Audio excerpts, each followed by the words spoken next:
కాబట్టి ఏది మన రక్షణను పోగొట్టదో, ఏది మన విశ్వాసానికి అడ్డు కాదో దాన్ని చేయడం వల్ల అటువైపు ఉన్న వారిని ఆలోచింపజేస్తాం. ఎప్పటికీ మర్చిపోకండి, సువార్త చేయడం అంటే ఏసే దేవుడు అని బలగుద్దడం కాదు, ఏసే దేవుడని వారితో అనిపించడం, వారే నమ్మేటట్లు చెప్పడం. వారిని ఆవేశపరిచేది కాదు సువార్త, ఆలోచింపజేసేదే సువార్త. చూడండి ఒకసారి మీరందరూ యోహాను పత్రిక మొదటి పత్రికలో 5వ అధ్యాయం 19వ వచనం చదువుతాను, మీరందరూ శ్రద్ధగా ఆలకించే ప్రయత్నం చేయండి. యోహాను పత్రిక మొదటి పత్రిక 5:19 చదువుతున్నాను, చూడండి. మనము దేవుని సంబంధులమనియు లోకమంతయు దుష్టుని అందున్నదనియు ఎరుగుదుము అంట. లోకమంతా దుష్టుని అందుంది, మనమేమో దేవుని సంబంధులం. ఓకే, ఇప్పుడు మీరు లోకం నుండి వేరై ఉన్నాడు అని అన్నారు కదా పౌలు గారు, అంటే ఇప్పుడు దాని అర్థం ఏమిటి? మనం ఈ లోకంలో ఉండట్లేదనా? ఈ లోకమంతా దుష్టుని యందు ఉందంట. లోకమంతా అంటే నేల, గాలి, నిప్పు ఇదంతా కాదండోయ్.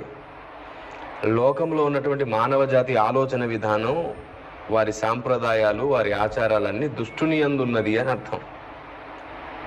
ఈ నేల ఇదంతా దుష్టుని యందు ఏం లేదు. అలాగంటే మనం ఈ భూమి మీద బ్రతకడానికి కూడా లేదు. మీరు లోకం నుండి వేరు చేయబడి ఉన్నారు అంటే అర్థం ఏమిటి? గాల్లో తిరుగుతున్నామని అర్థమా? కాదు, ఈ భూమి మీదే ఉన్నాం కదా. దేశం అంటే మట్టి కాదోయ్, దేశం అంటే మనుషులోయ్ అన్నట్లుగా లోకం అంటే మనుషులు, వారి సాంప్రదాయాలు, వారి అజ్ఞానం, ఏమండి వారి మూర్ఖత్వం, అందులోంచి మీరు వేరు చేయబడ్డారు, మీరు ప్రత్యేకింపబడిన జనం. కాబట్టి ఏ విధము చేతనైనా వారిని రక్షించాలి కదా. కొరంథీ పత్రికలో మొదటి పత్రిక 5:10 చూడండి, చదువుతున్నాను నేను. కొరంథీ పత్రిక మొదటి పత్రిక 5:10లో ఇలా అన్నారు చూడండి. అయితే ఈ లోకపు జారులతోనైనను, లోభులతోనైనను, దోచుకొని వారితోనైనను, విగ్రహార్థికులతోనైనను ఏమాత్రము సాంగత్యము చేయవద్దని కాదు. అలాగైతే మీరు లోకము నుండి వెళ్ళిపోవలసి వచ్చును కదా. కాబట్టి మనం వారితో సహవాసం చేయకూడదనో, వారితో ఉండకూడదనో, వారితో ఏకీభవించకూడదనో కాదు కాదు కాదు అలా ఏం లేదు. అలాగైతే మనం వారిని రక్షించలేము. కాబట్టి వాళ్ళ సాంప్రదాయాలలో కూడా జ్ఞానయుక్తంగా మనం చేయదగినవి ఉన్నవి, జ్ఞానయుక్తంగా మనం చేయదగినవి ఉన్నవి. వాటి వల్ల మన రక్షణ పోదు, మన విశ్వాసం పాడవదు కదా. వారు మనం చెప్పేది వినడానికి అది గొప్ప సాధకం అవుతుంది, ఉపయోగం అవుతుంది. తొందరపడతారు, ఎందుకంటే అధిక నీతిమంతుల్లాగా, అధిక పరిశుద్ధుల్లాగా, ఏమండి ఇంకా మమ్మల్ని మించిన క్రైస్తవులే లేరు అనేటువంటి అజ్ఞానంతో ఈరోజు సంఘానికి సరైన ఐడియాలజీ బోధించలేకపోతున్నారు, సరైన ఆలోచన విధానాన్ని చెప్పలేకపోతున్నారు.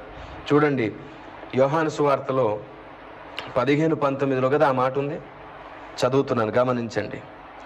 మీరు లోక సంబంధులైన ఎడల లోకము తన వారిని స్నేహించును, అయితే మీరు లోక సంబంధులు కారు, నేను మిమ్మల్ని లోకము నుండి వేరు చేసి ఉన్నాను.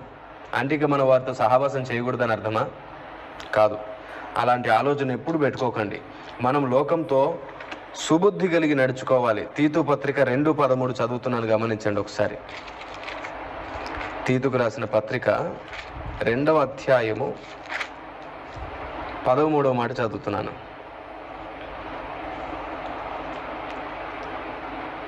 చూడండి.